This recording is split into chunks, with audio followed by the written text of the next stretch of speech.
సభాధ్యక్షులు భూపతి వెంకటేశ్వర్లు గారు, వేదికను అలంకరించిన పెద్దలందరికీ, మిత్రులారా, వాస్తవంగా ప్రతిఘాత విప్లవ శక్తులు ఏవైతే ఉన్నాయో,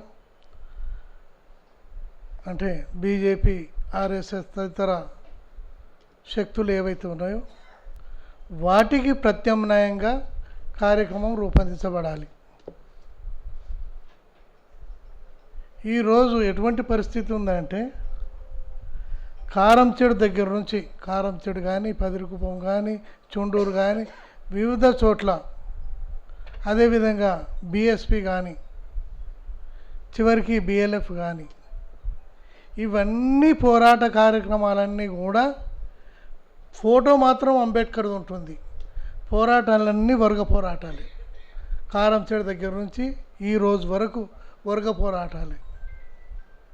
వాస్తవానికి భారతదేశంలో ఉన్నటువంటి పరిస్థితిని అన్వయించుకొని దానికి అనుగుణంగా అంబేద్కరిజం, మార్క్సిజాన్ని కలగలిపి పోరాటం చేయాల్సినటువంటి శక్తులు ప్రతిదానికి వర్గ పోరాటమే అయినటువంటి పరిస్థితి. అందుకని ఈ ఉద్యమాలు ఏవైతే ఉన్నాయో, కారంచేడు ఉద్యమం కానీ, చుండూరు ఉద్యమం కానీ, పదిరికుప్పం కానీ, తర్వాత వచ్చినటువంటి బీఎస్పీ కానీ, ఈ ఉద్యమాల మీద మార్క్సిస్ట్ ప్రభావమే ఎక్కువ ఉంది. ఆ మార్క్సిస్ట్ ప్రభావం వల్ల ఏమైందనంటే, ఈ చనిపోయిన వ్యక్తులకు అందరికీ కూడా ఎక్స్గ్రేషియా ఇవ్వాలి, వాళ్ళకు సంబంధించిన చనిపోయిన వాళ్ళకి కానీ వాళ్ళందరికీ ఉద్యోగాలు ఇవ్వాలనేటువంటి ఉద్యమమే ఉంది. కానీ ప్రత్యామ్నాయంగా ఆ జరిగిన మారణకాండకు వ్యతిరేకంగా, ఆ శక్తులకు వ్యతిరేకంగా ఉద్యమాలు ఏవైతే ఉన్నాయో ఖచ్చితంగా వాటి మీద ఒక వర్ణ పోరాటం లాంటి కార్యక్రమం జరగలేదు. ఎందుచేతంటే ఇవాళ తెలుగు ప్రజల మీద కమ్యూనిస్టుల ప్రభావమే ఎక్కువ ఉంది. కమ్యూనిస్టుల ప్రభావం ఎక్కువ ఉండటం మూలాన భారతీయ జనతా పార్టీకి లేదా ఈ ప్రతిఘాత శక్తులకు ప్రత్యామ్నాయంగా మనం కార్యక్రమాన్ని రూపొందించలేకపోతున్నాం. ఇంతకుముందే సోదరుడు శ్రీనివాస్ చెప్పినట్టుగా భారతీయ జనతా పార్టీ కానీ, ఆర్ఎస్ఎస్ శక్తులు కానీ అవి పెరుగుకుంటూ వస్తున్నాయి. కమ్యూనిస్టు ఉద్యమం ఏదైతే ఉందో తగ్గుకుంటూ వస్తుంది. దానికి కారణం ఏందని మనం సమీక్షించుకునే పరిస్థితిలో లేము. నిజంగా సమీక్షించుకునే పరిస్థితి ఉంటే అసలు కమ్యూనిస్టులే విజయవంతమైతే దళిత ఉద్యమాలు రావు, బీఎస్పీలు రాదు. ఇవాళ ఏంటంటే ఖచ్చితంగా వివిధ సంఘాలు వచ్చే పరిస్థితి లేదు. రాములు గారికి నేను అభినందనలు చెప్తున్నాను. ఆయన కానీ, చంద్రకుమార్ గారు కానీ బాంబే వెళ్ళినప్పుడు రణదీవే ఆయన చెప్తున్నాడు, ఈ సంఘాలు ఏవైతే బ్యాంక్ సంఘాలు ఉన్నాయో, ఎల్ఐసి సంఘాలు ఉన్నాయో, ఈ సంఘాలలో మన సంఘాల నుంచి విడిపోయి కుల సంఘాలు ఎందుకు పెడుతున్నారని ఆయన దృష్టికి తీసుకొచ్చినప్పుడు వాళ్ళ సమస్యల్ని మనం అడ్రస్ చేస్తలేము కాబట్టి వాళ్ళు ప్రత్యేకమైన సంఘాలుగా ఏర్పాటు చేసుకుంటున్నారు. ఎప్పుడు ఇది 87లో. మరి 87 నుంచి 2024 వరకు మరి ఏం సమీక్షించుకున్నారు, ఏం పరిణామాలు జరిగినాయి? ఇది ఇప్పటికైనా ఆలోచించాల్సినటువంటి అవసరం ఉంది.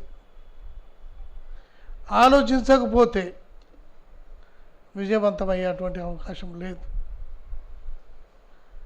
ఉత్తరప్రదేశ్లో బీజేపీ పెద్ద ఎత్తున రూపాయి పావులా ఇటుక చేస్తూ పెద్ద దేశమంతా ఒక ఉద్యమం తీసుకొస్తున్నప్పుడు కాన్షీరామ్ గారు, ములాయం సింగ్ గారు ఒక నినాదం ఇచ్చారు. ములే ములాయం కాన్షీరామ్, అవావో గయే జై శ్రీరామ్.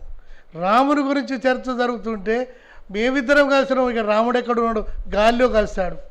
ములాయం కాన్షీరామ్ కలిశారు, గాల్లో కలిశాడు జై శ్రీరామ్ అని నినాదం. అటువంటి నినాదము కమ్యూనిస్టులుగా ఇచ్చేటువంటి పరిస్థితి ఉందా? కమ్యూనిస్టులు మాట్లాడుతుంటే ఇది ఏ చైనా సిద్ధాంతమో ఏ రష్యా సిద్ధాంతం అని చెప్తున్నటువంటి పరిస్థితి. కానీ అంబేద్కర్ ఐడియాలజీని కూడా మనం కలుపుకొని ముందుకు తీసుకుపోతే అనేటువంటి దమ్ము ధైర్యము ఈ ప్రతిఘాత విప్లవ శక్తులకు ఉండే అవకాశం లేదు. కాబట్టి ఇది జరగకపోవడం మూలానే ఇవాళ కమ్యూనిస్టు ఉద్యమము తగ్గుకుంటూ వస్తుంది. ఈ సందర్భంగా నేను విజ్ఞప్తి చేస్తున్నాను, సమయం లేదంటున్నారు కాబట్టి ఎక్కువ మాట్లాడకుండా ఖచ్చితంగా శ్రీనివాసరావు వంటి వ్యక్తి కానీ రాములు గారు కానీ నిజంగా సమీక్షించవలసిన అవసరం ఉంది. కమ్యూనిస్టు ఉద్యమం ఎందుకు వైఫల్యం చెందుతుంది? భారతీయ జనతా పార్టీ ఉద్యమం ఎందుకు పెరుగుతుంది? దీన్ని మనం సమీక్షించుకోవాల్సినటువంటి అవసరం ఉంది. ఇవాళ ఇంతకుముందు వేరే గారు అన్నారు, మరి ఆయన ఎట్లా అన్నారో నాకు తెలుసలేదు. అంబేద్కర్ తర్వాతనేమో వీళ్ళందరూ కూడా అవసరం అనుకుని అంబేద్కర్ వీళ్ళు అవసరం లేదన్నట్టు మాట్లాడారు. ఈ ఉద్యమానికి కమ్యూనిస్టులు అనలేదా? ఒకవేళ అనకపోతే నేను ఆ మాట ఉపసంహరించుకుంటున్నాను. అలా అనకపోతే కానీ కమ్యూనిస్టులు బాబాసాహెబ్ అంబేద్కర్ని ఓన్ చేసుకోకపోతే మాత్రం భారతదేశంలో కమ్యూనిస్టు ఉద్యమం ఎదిగేటువంటి అవకాశం లేదు. ఇది నేను ఘంటాపదంగా చెప్పగలుగుతాను. ఖచ్చితంగా చేయాలి.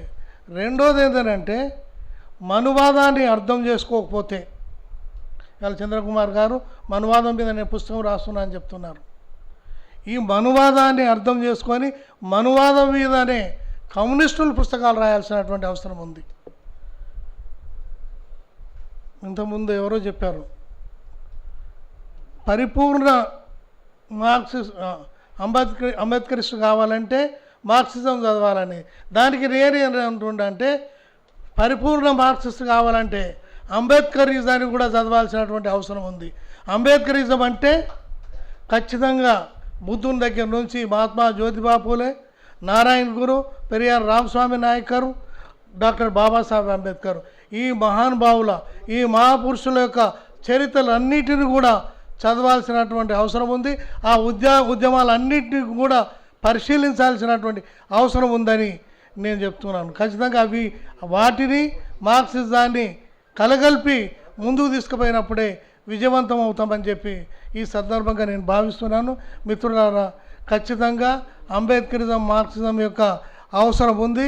మార్క్సిజంతో పాటు అంబేద్కర్తో పాటు మార్క్సిజం ఇవి కలగలిపిపోయినప్పుడే మనం సక్సెస్ అవుతామని చెప్పి సెలవు తీసుకున్నాను. జై భీమ్, లా సలాం.